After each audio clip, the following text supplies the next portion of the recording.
오늘 우리가 읽은 이 본문의 말씀을 가지고 예수님의 은혜를 받은 죄인이라는 제목으로 함께 말씀을 나누려고 합니다.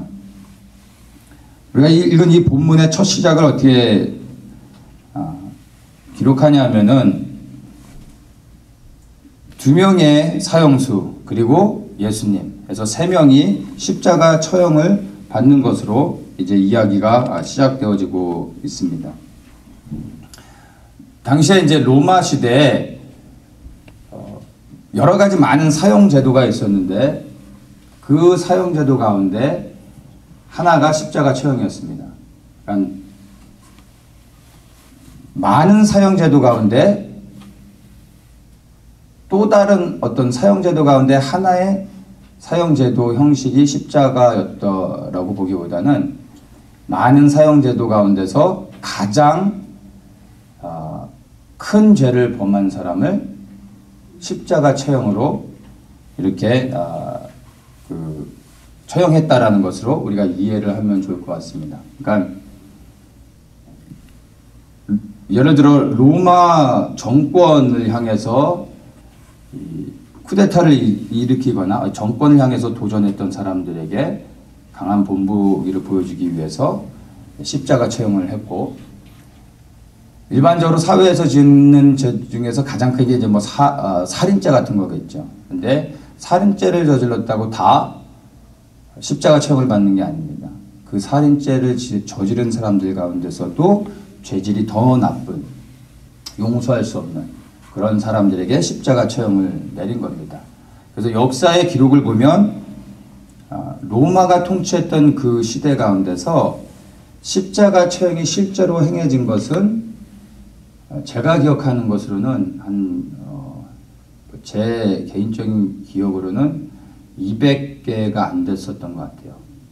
그러니까 로마의 그 역사를 보면 몇백 년이 흘러가는데 그 가운데서 실제로 십자가 처형은 실제 많지 않았다는 것을 알 수 있습니다. 그러니까 죄 중에서도 가장 큰 죄, 사형에 해당하는 죄 가운데서도 가장 이 죄질이 나쁜 사람들에게 십자가 처형을 했다라는 것을 우리가 좀 인식할 필요가 있습니다. 그런데 바로 오늘 세 사람이 십자가 처형을 받는 것입니다. 두 사람은 자기의 죄 때문에 십자가 처형을 받는 것이죠. 그런데 여기 예수님도 그 십자가 처형을 받고 있다는 것입니다. 그래서 생각을 해봐야 되겠죠. 왜 예수님께서 정말 가장 극악한 이 처형 방식의 십자가 처형을 받으셔야만 했는가? 다른 두 죄인은 당연히 자기의 죄로 인해서 십자가 처형을 받았지만 예수님은 뭐 때문에 십자가에 올라가셨습니까? 우리의 죄 때문에. 예수님이 죄를 져서가 아니라 우리의 죄를 대신 지고 십자가에 못 박혀 돌아가셨던 것입니다. 원래는 그 십자가에 사실은 우리가 올라가야 되는 것이죠. 그런데 예수님이 우리의 죄를 대신 져서 십자가 처형을 당하셨던 것입니다. 이것이 우리에게 말해주고 있는 게 있습니다. 우리가 하나님 앞에서 지은 죄가 얼마나 악한 죄인지를 예수님이 당하신 십자가 처형을 통해서 우리가 인식할 수 있어야 되는 것입니다. 사실 우리가 지은 죄, 하나님 앞에서 지은 죄를 말하는 겁니다. 우리가 지은 죄는 용서받을 수 없는 정말 가장 잔인하고 무서운 형벌로 처벌을 받을 수밖에 없는 죄가 바로 우리가 하나님 앞에서 지은 죄라는 것입니다.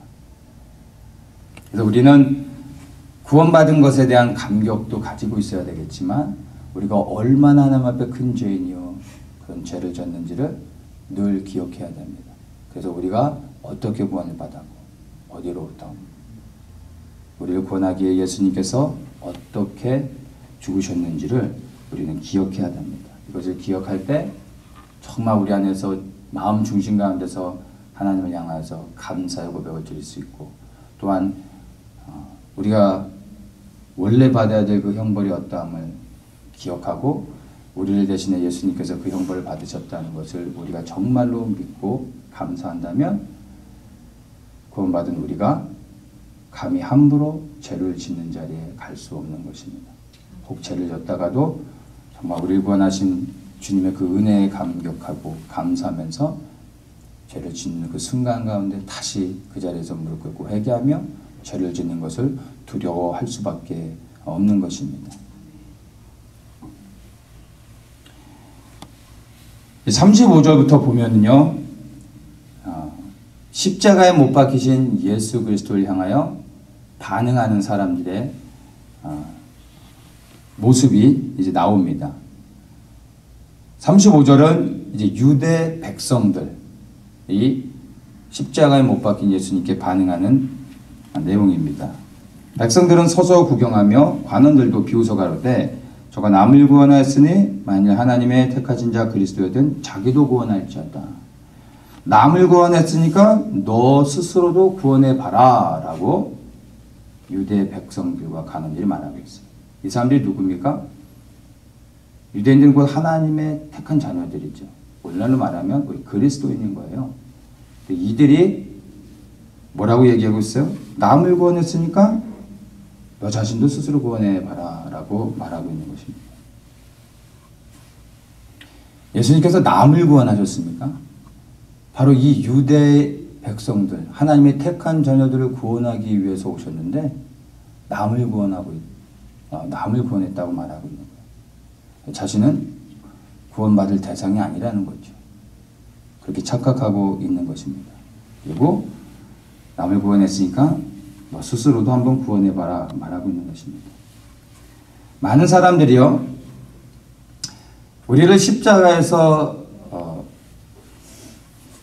우리를 위해서 십자가에 못 박혀 돌아가신 예수 그리스도를 조롱합니다. 그게 오늘날에 우리가 살아가는 삶의 현실에서 발견하는 것입니다. 그러니까 믿지 않는 사람들은 예수님의 구원 자체를 조롱하는 것입니다. 지금 이 사람들처럼. 정말 우리가 받은 그 구원에 감격한다면 어떻게 이렇게 말할 수가 있겠어요? 나는 구원과 상관이 없다라고 생각하면서 예수님이 우리를 행하신 구원을 이렇게 조롱하고 있는 것입니다. 이들은 이제 믿지 않는 사람들이니까 뭐 그렇다 쳐요. 그러나 이들이 알고 했건 모르고 했건 예수님의 그 구원을 조롱한 자들은요, 반드시 마지막에 심판을 받을 것입니다. 당장에는 그렇게 예수님을 조롱하는 자들이 아무런 심판을 받지 않고 눈에 볼 때는 너무나 평안하게 행복하게 잘 살아가는 것 같지만 마지막 심판 때는요, 반드시 이들에 대하여 하나님의 무서운 형벌이 기다리고 있습니다. 알곡이 자랄 때 옆에 나는 가라지는 건들지 않는 법입니다. 추수 때까지 기다리죠. 잘못 가라지를 뽑다가 혹시나 알곡이 상할까봐 주인은 추수 때까지 기다립니다. 그리고 알곡을 모으고 나머지 가라지들을 따로 분류해서 불에 던져놓는 것입니다. 반드시 예수님을 조롱하는 자들은 심판을 받게 될 것입니다. 이것이 믿지 않는 자들에게 예정된 심판입니다. 그런데 예수님을 믿는 우리 그리스도인들도 예수님의 구원을 조롱하지는 않지만 우리도 하나님 앞에 온전하지 못한 모습들이 있습니다. 믿는 우리들은 우리를 구원하신 예수님에 향하여서 원망하고 불평하고 있는 것을 우리의 삶을 통해서 솔직히 발견할 수 있습니다. 구원하신 주님에 대하여 감사도 하지만 구원하신 주님을 향하여서 원망과 불평도 동일하게 하고 있는 것이 믿는 자들의 모습입니다.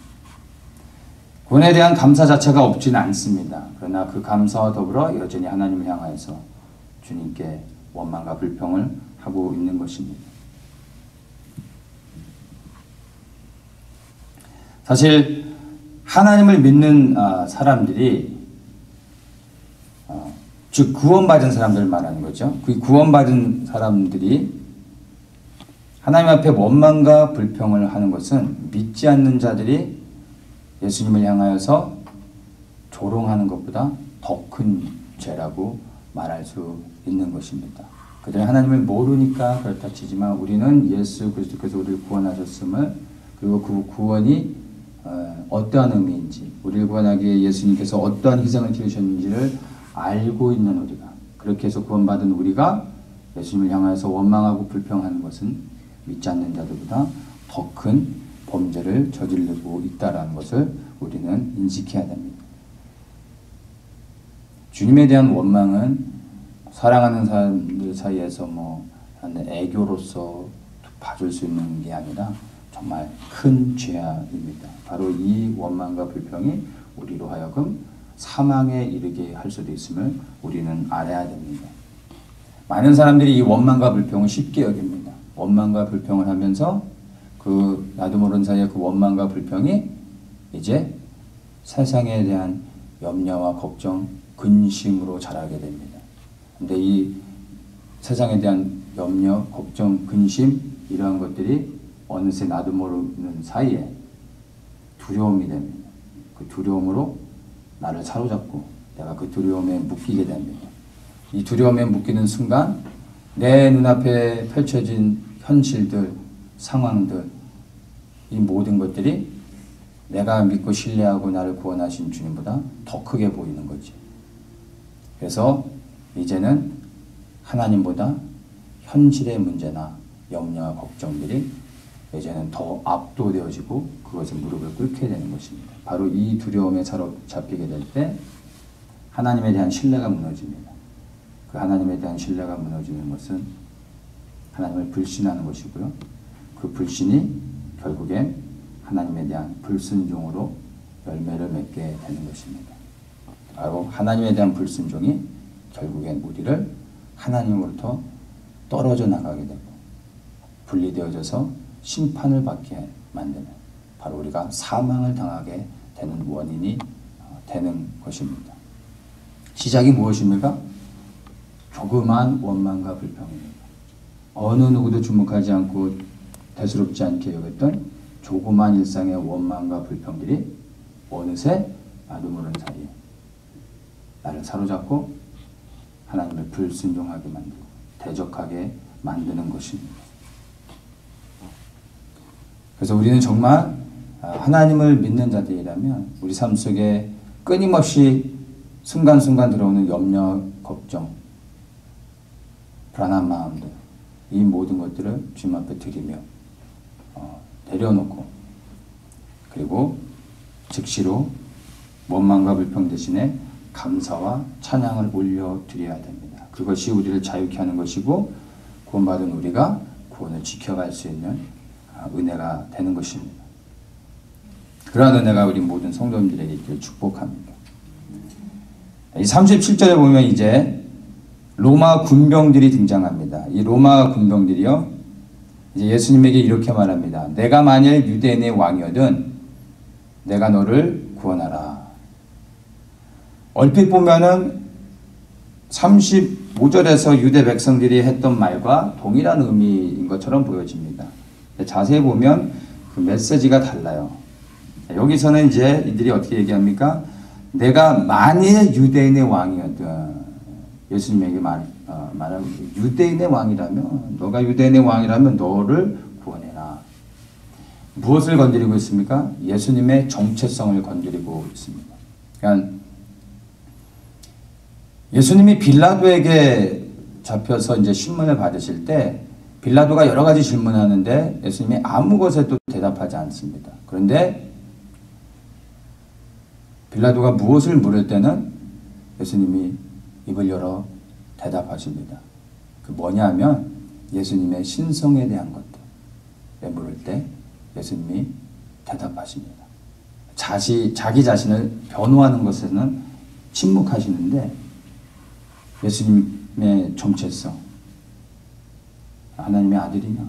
라고 물을 때 대답하시는 것, 그것을 침묵하시는 것, 바로 하나님을 부인하는 것입니다. 그래서 예수님이 대답하시죠. 그래서 지금 이 로마 군병들이 예수님께 묻는 것, 유대인의 왕이냐? 그러면 너 자신을 구원해서 증명해봐라 라고 말합니다.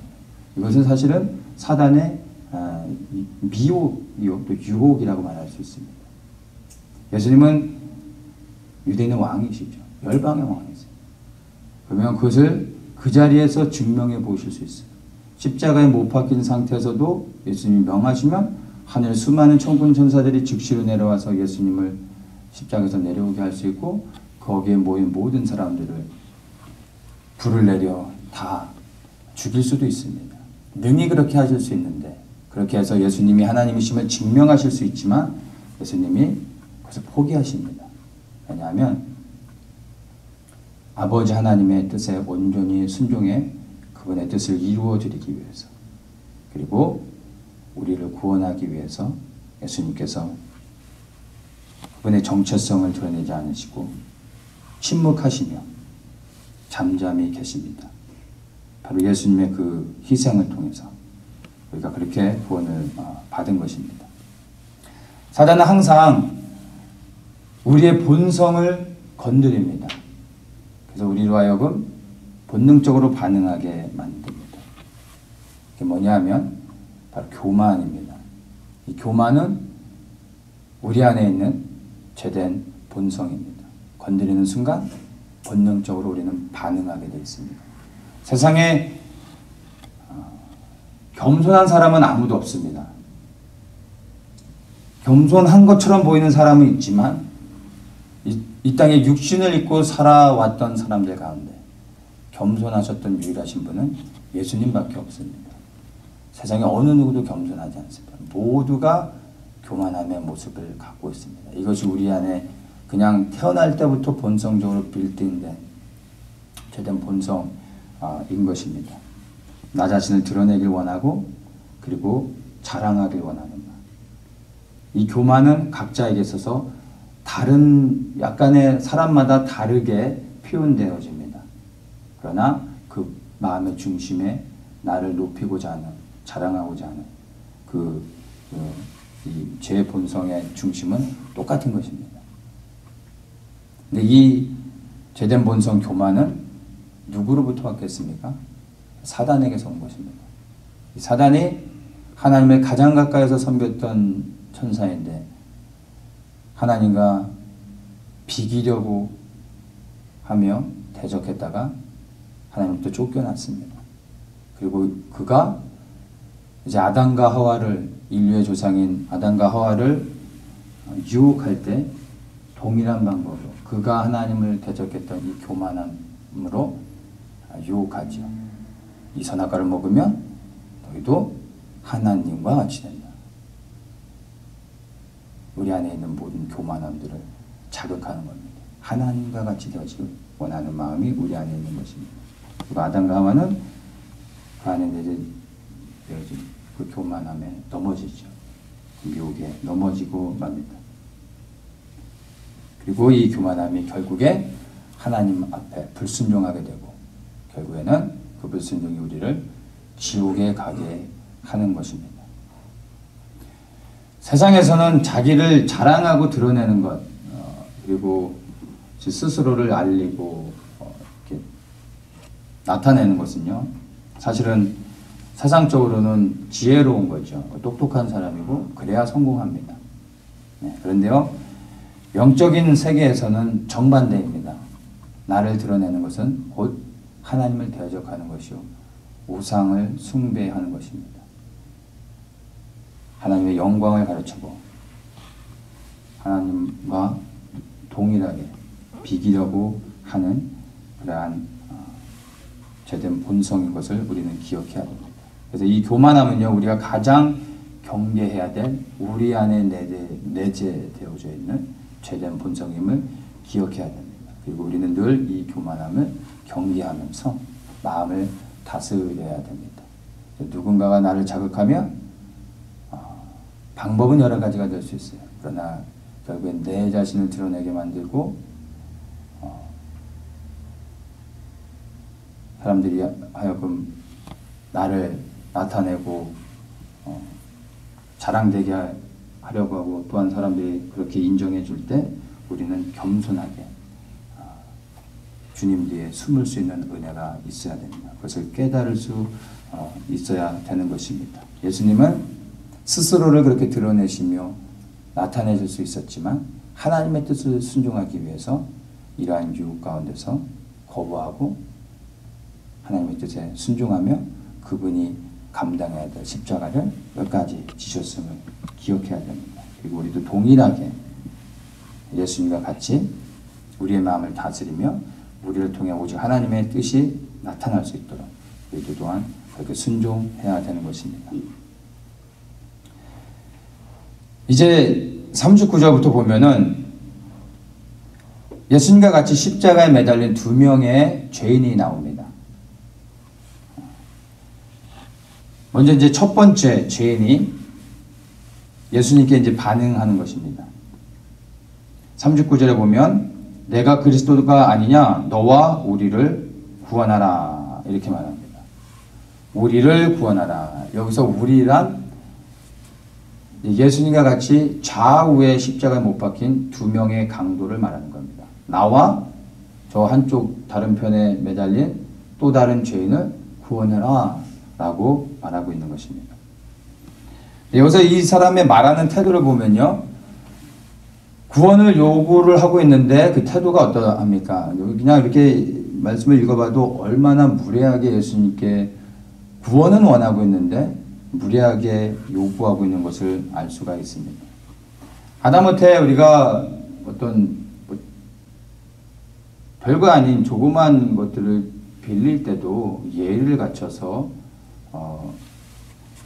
부탁을 해야 되죠. 근데 지금 이 십자가에 못 박힌 죄인은 구원을 요청하고 있어요. 그 구원이 뭐죠? 영원한 생명, 다시 사는 것이잖아요.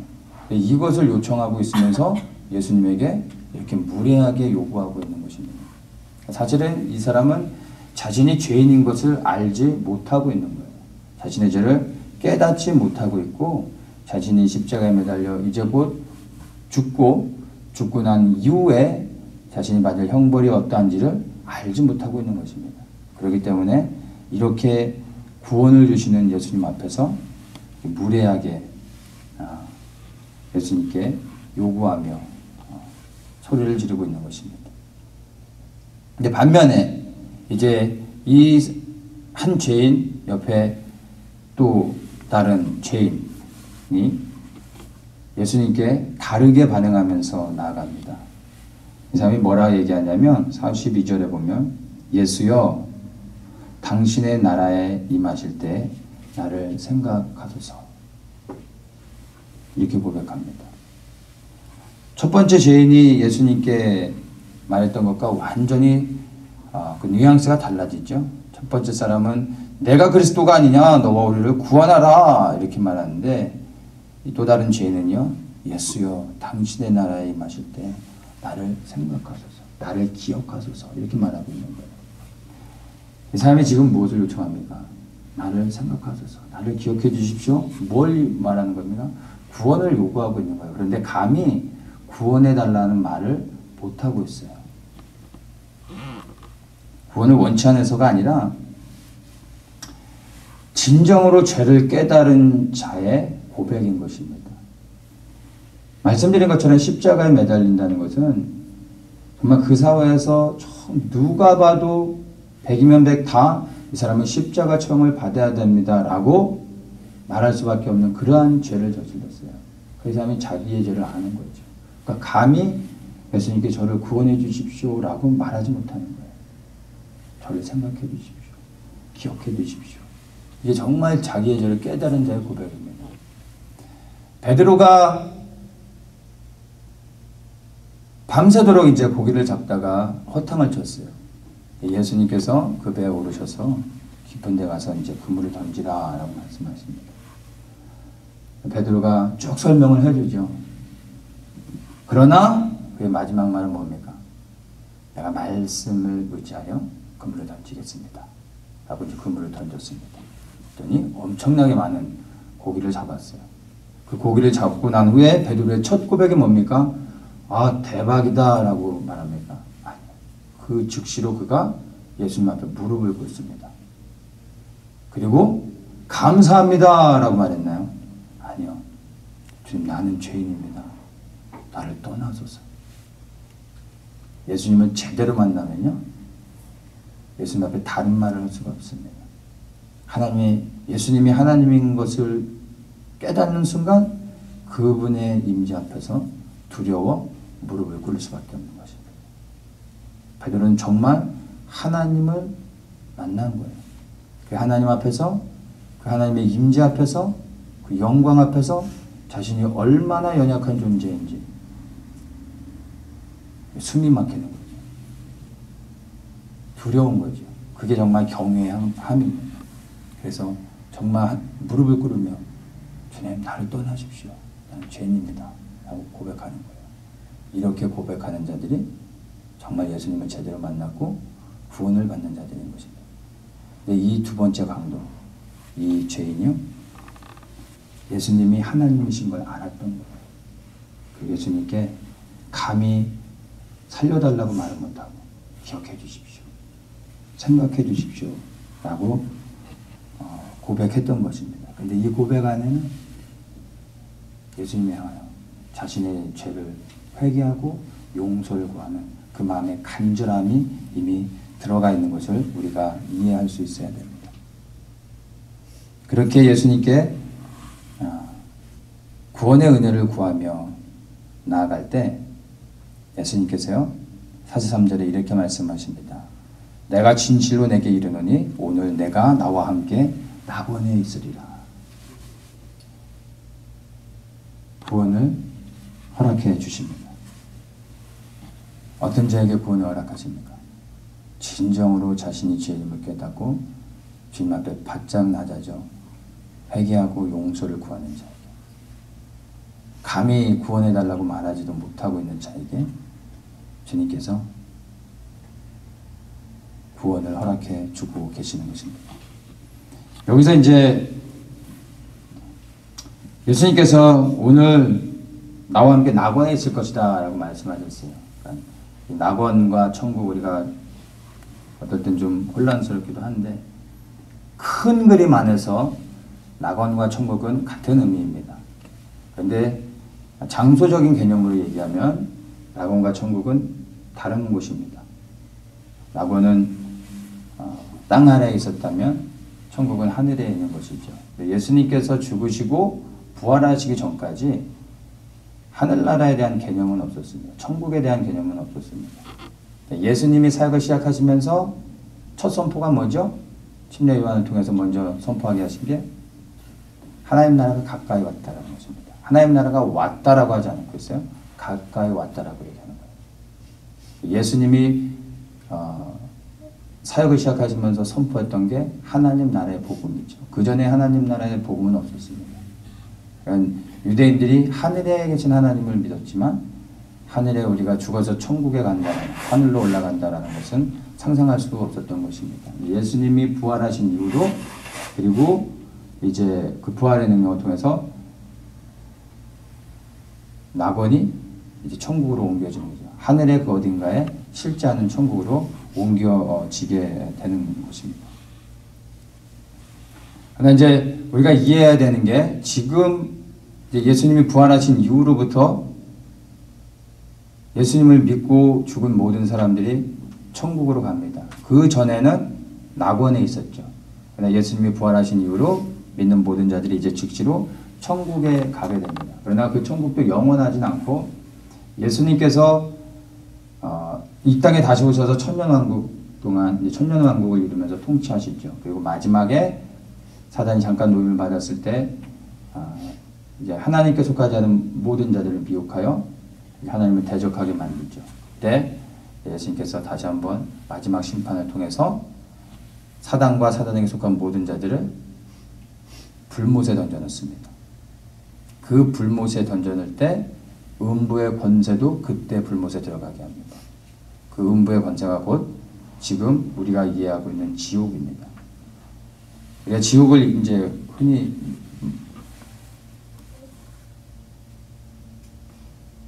사람들이 좀 혼동스러워하는 부분이, 지옥은 악한 영들이 다스리는 것으로 이해하죠. 그래서 믿지 않는 자들이 가서 지옥에서 악한 영들에게 고통을 받아요. 그 악한 영들은 괴로움 없이, 고통받는 거 없이 그냥 믿지 않는 사람들만 괴롭히죠. 그래서 그들에 대한 심판은 없는가 이렇게 말하고 있습니다. 근데 지금은 그렇지만 마지막 심판이 있고 난 후에 그 음부의 권세, 곧 지옥의 권세를 가진 악한 영들도요, 그 지옥 자체가 뽑혀져서 영원한 불못에 들어가는 것입니다. 그때는 지옥에 있었던 사람들은 영원한 불못에서 고통을 당하게 되고, 지옥에서 믿지 않는 자들을 괴롭혔던 악한 영들도 동일하게 불못에 들어가 그때부터는 똑같은 심사가 돼서 영원토록 불못에서 비명지르며 살게 되는 것입니다. 그리고 이제 천국, 어딘가에, 하늘 어딘가에 있을 그 천국이 이제 천년왕이 끝나면 새하늘과 새 땅을 허락하십니다. 그 새하늘과 새 땅은 어디인지는 우리는 알 수 없습니다. 그런데 이제 그 새하늘과 새 땅을 허락하실 때 이 지구상은 사라지는 거죠. 아마 지금 살고 있는 그 천국은 그 천국에서 거하는 게 아니라 새하늘과 새 땅으로 들어가서 거기서 이제 영원히 하나님과 살게 되는데, 그것이 우리가 소망해야 될 영원한 천국이 된다라고 이해를 하면 될 것 같습니다. 정말 그러한 천국이 사모되어진다면 오늘 이 두 번째 죄인처럼 우리가 정말로 겸손하게 주님 앞에 나의 죄인됨을 깨닫고 그렇게 회개하며 나아갈 수 있어야 되는 것입니다.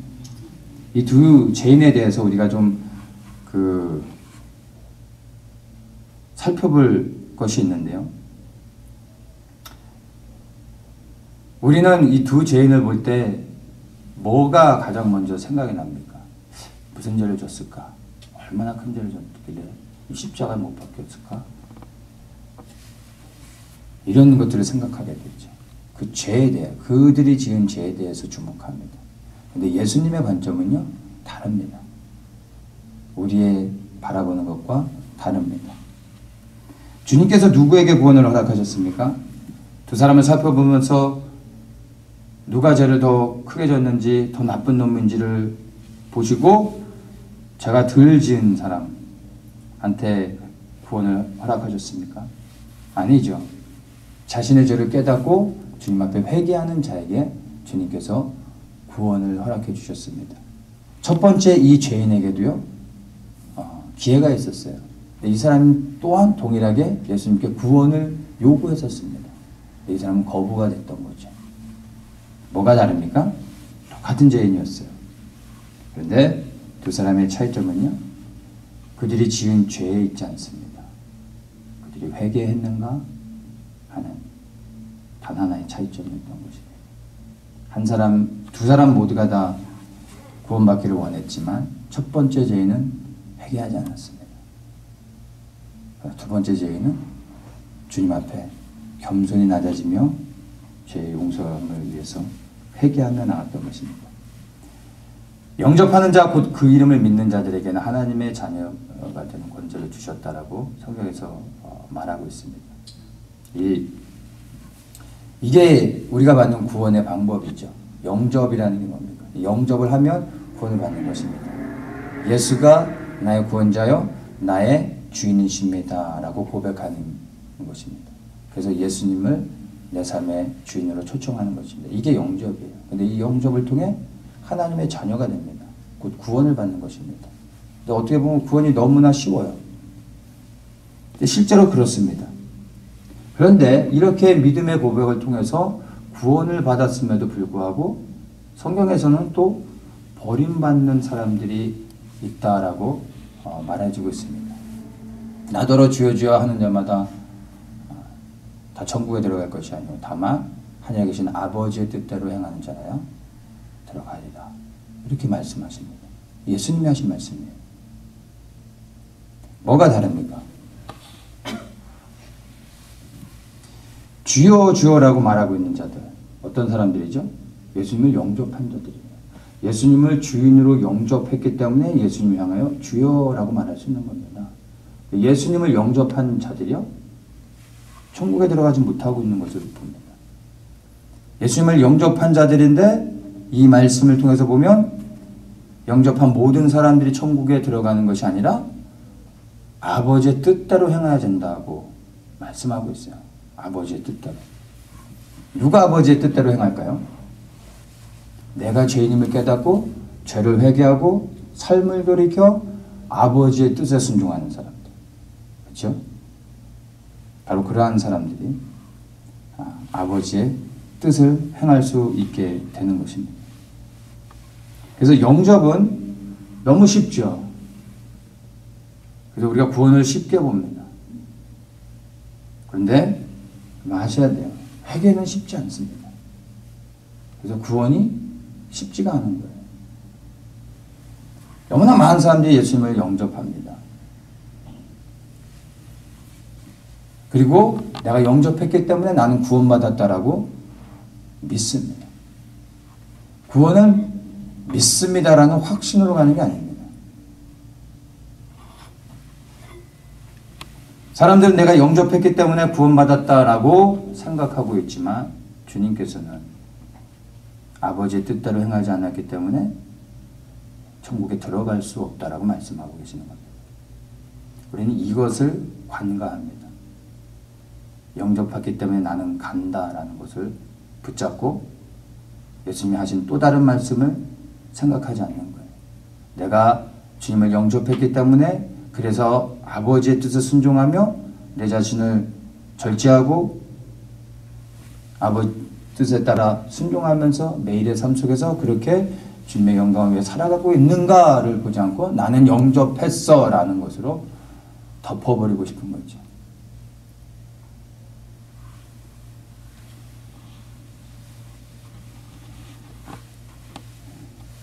오늘 이 본문에 등장하는 사람들을 통해서 우리 자신 한번 좀 돌아봤으면 좋겠습니다. 우리 자신을 이 사람들과 한번 비춰보면서 나에게는 어떤 모습이 있는가를 보기 원합니다. 유대 백성들처럼 내게 주신 구원을 남의 구원으로 여기며 예수님의 구원을 경홀히 여기고 있지는 않습니까? 아니면 로마 군병들처럼 예수님이 우리에게 베풀어 주시는 그 구원의 은혜를 거부하고 조롱하고 있지는 않습니까? 십자가에 매달린 한 죄인처럼 내 죄로 인하여 십자가에 매달려 죽어가고 있으면서도 나의 죄를 깨닫지 못하고 내게 마지막 한 번의 기회가 있음에도 그 죄를 깨닫지 못하고 그저 죽어가고 있는, 오히려 끝까지 예수님을 대적하고 있는 이 강도처럼 내 안에 그러한 모습은 없는지, 아니면 이러한 강도들처럼 십자가에 매달려 있지 않고 있기 때문에 나는 의인이냐 그리고 잘하고 있는 것처럼 생각하며 내 자신이 하나님 앞에 얼마나 큰 죄인인지를 돌아보지 않고 그냥 삶 속에서 누리는 것으로 만족하며 생각 없이 살아가고 있지는 않은지 돌아봐야 됩니다. 이 본문의 마지막으로 등장한 죄는요, 가장 수치스럽고 고통스러운 십자가의 처형으로 죽어가는 가운데서 그에게 주어진 마지막 기회라는 것을 깨달았어요. 그리고 이 마지막 기회를 놓치지 않았습니다. 어쩌면 이 사람의 인생 가운데 처음이자 마지막 기회였는지 모르겠어요. 극적인 모습이죠. 그 기회를 놓치지 않습니다. 그리고 주님께 은혜를 구합니다. 나를 구원해 주십시오. 나를 용서해 주십시오. 그리고 이 사람은요, 일평생 어떤 죄를 짓면서 살았는지는 모르지만 진정으로 회개하며 주님께 용서를 구하고 구원을 요청했을 때 즉시로 예수님으로부터 구원을 받게 되어졌습니다. 세상에서 정말 가장 큰 은혜를 받은 사람 중에 한 사람이 아닌가, 주님의 은혜를 받은 죄인이 아닌가 생각하게 됩니다. 이 죄인이 어떻게 은혜를 입었는가 우리 기억해야 됩니다. 죄를 짓지 않으려고 노력하는 것도 믿는 우리들에게 있어서 중요한 부분입니다.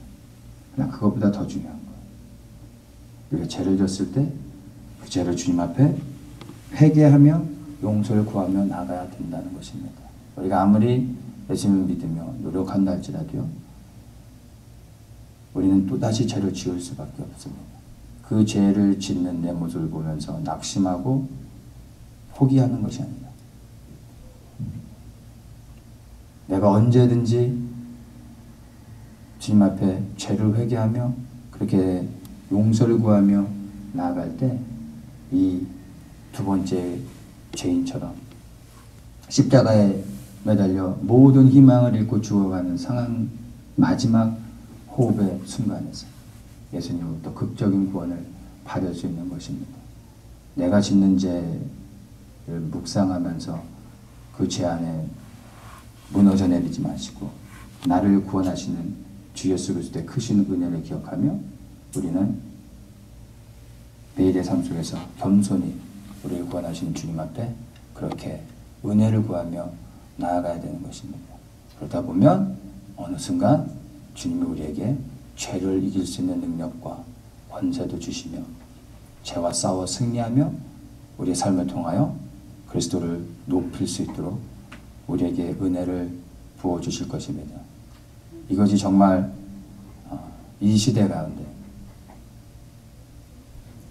이 두 번째 강도가 예수님의 은혜를 받은 큰 죄인 그리고 구원을 받았던 것과 같이 우리에게도 정말로 예수님께 은혜를 받는 그러한 죄인이 되어져서 우리의 삶이 주님 앞에 그렇게 헌신하여 드려지기를 예수님의 이름으로 축복합니다.